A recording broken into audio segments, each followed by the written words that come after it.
All right. You know the fucking vibes. We outside.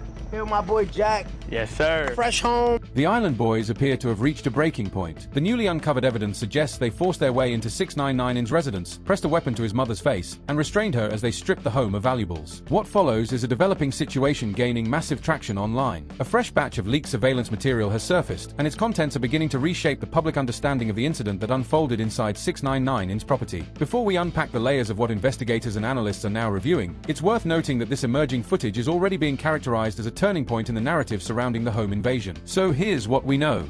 The initial account centered on an event at 6ix9ine's Florida mansion, where 4 armed intruders entered the premises while he was away filming a live stream with Jack Doherty. Alright, the vibes. We outside here with my boy Jack. Yes, sir. Fresh home. That was the broadcast. During that window of time, the assailants allegedly held his 60-year-old mother at gunpoint, searching the home for cash, jewelry, and keys. That was the version widely accepted, until now, because this newly leaked footage is beginning to shift that understanding in a significant way. What stands out most is the strategic timing. While 6ix9ine was broadcasting live with Jack Doherty, newly released Jack Doherty, the perpetrators were reportedly watching the stream in real time. They had exact awareness of his movements, the fact that security was accompanying him, and that his mother was alone inside. It suggests a level of calculated surveillance that elevates the entire incident. But here's where the story escalates further. Exclusive footage published by TMZ from inside the home during the robbery has prompted a wave of online analysis, with users scrutinizing each moment, and their findings are already raising major questions. In the audio, one intruder can be heard referring to another by the name Red. For anyone unfamiliar, Red is the stage name of one of the Island Boys, Kodiak Red, half of the duo that rose to viral status with their distinctive look and unpredictable behavior. But the revelations don't stop there. Online investigators, social media users, and independent content analysts have taken this footage and compared it to extensive archives of the Island Boys' public appearances. What they're uncovering is a set of physical and behavioral markers that many believe align directly with the duo. Let's break down the methodology behind these comparisons because the level of scrutiny resembles a digital forensics operation. Viewers have been evaluating the intruders' walking patterns, posture, gestures, and overall physical rhythm. According to multiple viral breakdowns, the characteristics displayed match archived imagery of the Island Boys across music videos, live streams, and social media posts. Observers point to details such as shoulder positioning, hand movements during conversation, and even the cadence of each step. The gait analysis work being done by these online investigators is surprisingly thorough, rivaling professional forensic assessments. Users are referencing old Instagram stories, TikTok clips, and paparazzi captures of the Island Boys in Miami, matching them frame by frame with the robbery footage. In particular, Cody's recognizable stride, a subtle lean to the left and a distinct arc in his arm swing, is being noted as consistent with what appears in the leaked video. Then there's the vocal element. Despite attempts at voice distortion, listeners claim they can still detect the familiar regional inflections common in the Island Boys' speech. Specific pronunciations, slang usage, and tonal qualities are all being highlighted as overlapping with known recordings.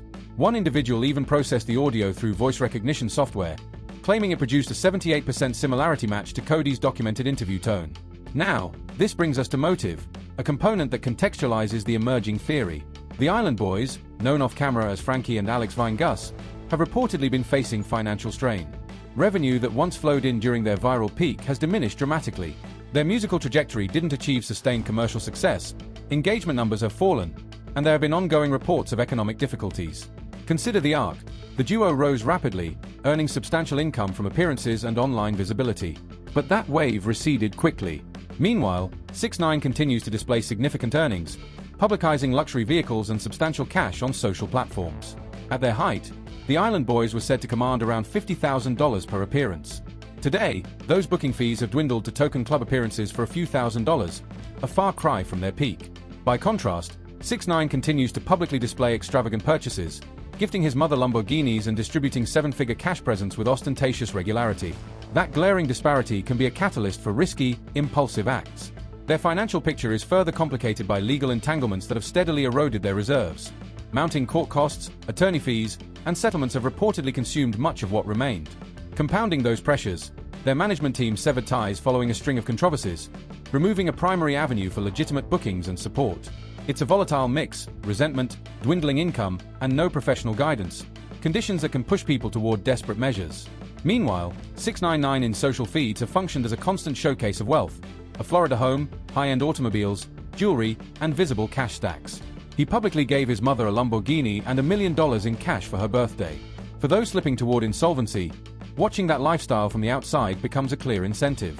But the most troubling element here is who ultimately bore the brunt of that risk: 6ix9ine's 60-year-old mother, a devout woman with limited English, who became an immediate victim because her son's public profile painted a target on their family. The leaked video captures masked intruders holding this elderly woman outside the property while they comb through the house. Consider the terror of that moment. An older woman, already exposed to earlier threats, now forced into a dire, violent confrontation in a place that should feel safe.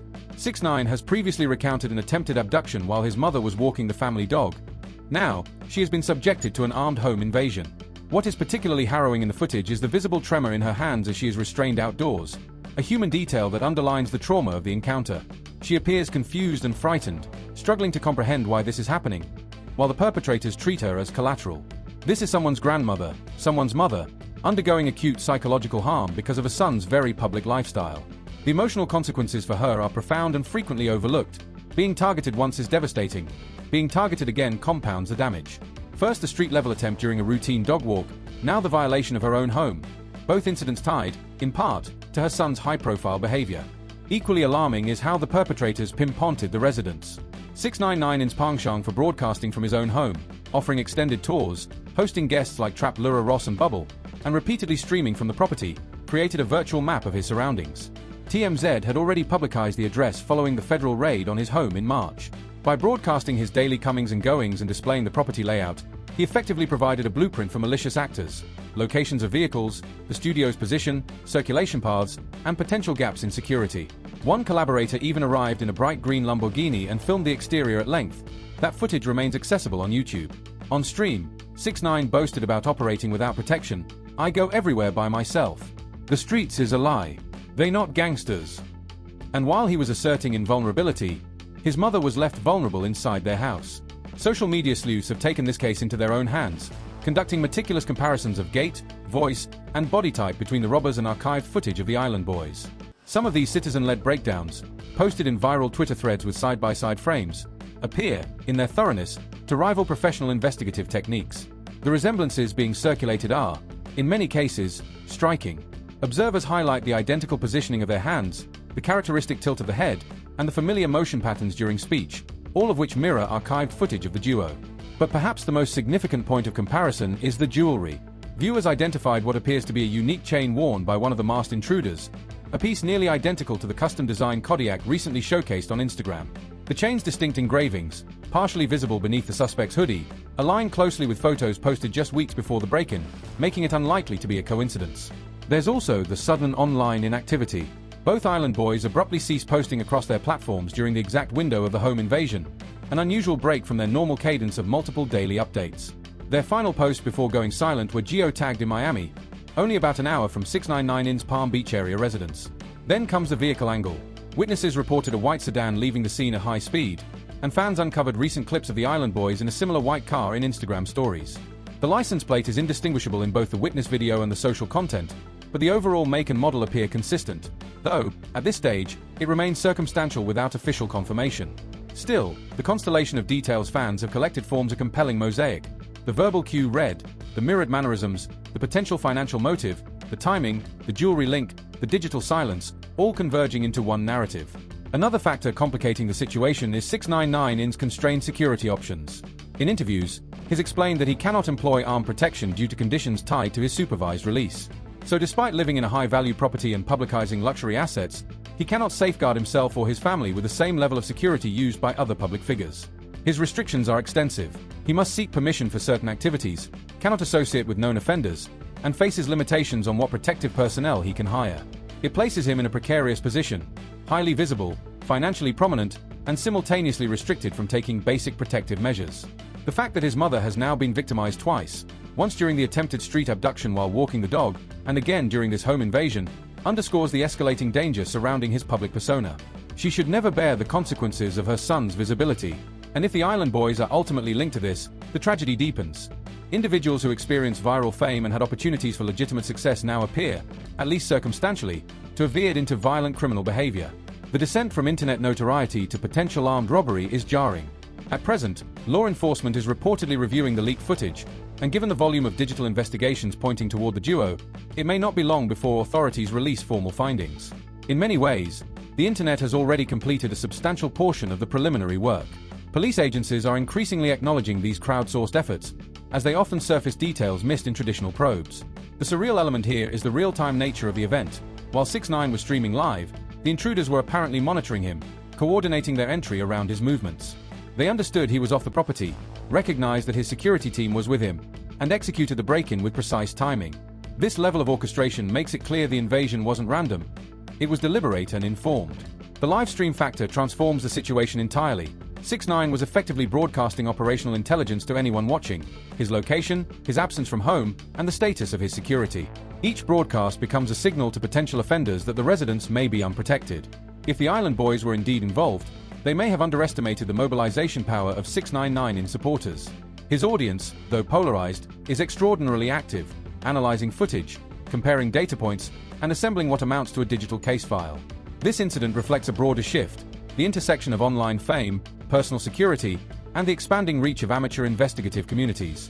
It highlights how flaunting wealth on social media can create risks, how financial instability can drive people to extreme actions, and how the online world now plays a major role in exposing wrongdoing when official investigations lag behind. When someone constantly broadcasts luxury cars, stacks of cash, and high-end possessions, it isn't just content for fans, it's a signal to opportunistic criminals. 6ix9ine's situation represents an extreme case, but it serves as a cautionary tale for anyone with a large online presence. The story continues to evolve, evidence is mounting, additional details are surfacing, and law enforcement sources indicate that arrests may be imminent. The public conversation is heating up. Do the Island Boys bear responsibility for this incident? How do crowdsourced investigations on social media influence real-world outcomes? Are they helping or complicating official inquiries? This coverage will continue to track every development as it unfolds. Stay engaged, subscribe, and activate notifications for real-time updates. The internet leaves little forgotten, and in cases like this, justice may arrive through the same digital channels that expose the crime.